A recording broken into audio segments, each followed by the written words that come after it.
This is your Eastern Mountains Neighborhood Forecast. Hello everyone, meteorologist Mike Kruger here. Here's your Eastern Mountains forecast. You see how the temperatures aren't changing much throughout the day today. That's because we have the overcast skies and of course the snow flurries in the mountains and showers for the lower elevations, and that's keeping those temperatures fairly steady. And that's pretty typical when you get these atmospheric rivers, that warm subtropical air that's usually over you. You don't see much change in those temperatures, and you don't see a very big drop in the temperatures either. But we've got colder air trapped today, and that's why our snow levels are going to start off fairly low. There you can see through the noon hour today, maybe a bit of that rain snow mix out towards Susanville, Chester. I think you'll be in the form of snowflakes here for today and could see some accumulating snow here this afternoon. And you can see that constant push. Now, by later this afternoon, it looks like snow levels are slowly climbing already.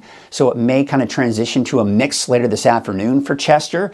But as we go into tomorrow, even much higher snow levels. All right, let's take a look at the rainfall totals through 5 p.m. today. There you can see off to the east, you're just not seeing much in the way of rain. But then as we get more rain in the forecast over the next few days going through Friday, yes, we've got more rain entering the picture here. Still have a winter weather advisory until 4 o'clock today for Lassen and eastern Plumas County, and of course that warning for western Plumas.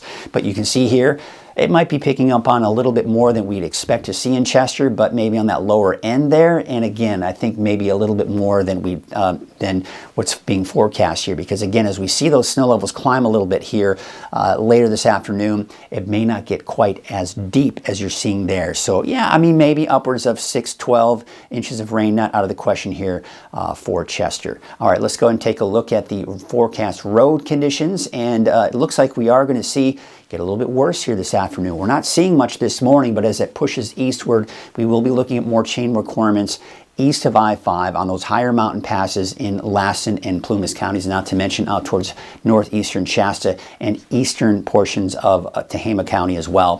40 degrees for a high today in Boerne, 3,500 feet. Boerne, I think you could see a mix today, kind of borderline where we're seeing that snow. Up to 6,000 feet Thursday, Friday, back down, and then back up, and then back down. We're seeing that those snow levels kind of going up and down a bit here. There you can see Lake Almanor, Lassen Park. Temperatures are going to be in the upper 30s to around 40 around the perimeter of the lake, that is. There you can see Paradise about 49 degrees, 40 in Greenville, Janesville about 41. Could even see an isolated thunderstorm, by the way, for your Friday in places like Paradise. Taking a look at your 7-day forecast for Susanville. There you can see snow levels climbing back up again to about 6,000 feet and higher, and then back down to 4,500 feet over the weekend.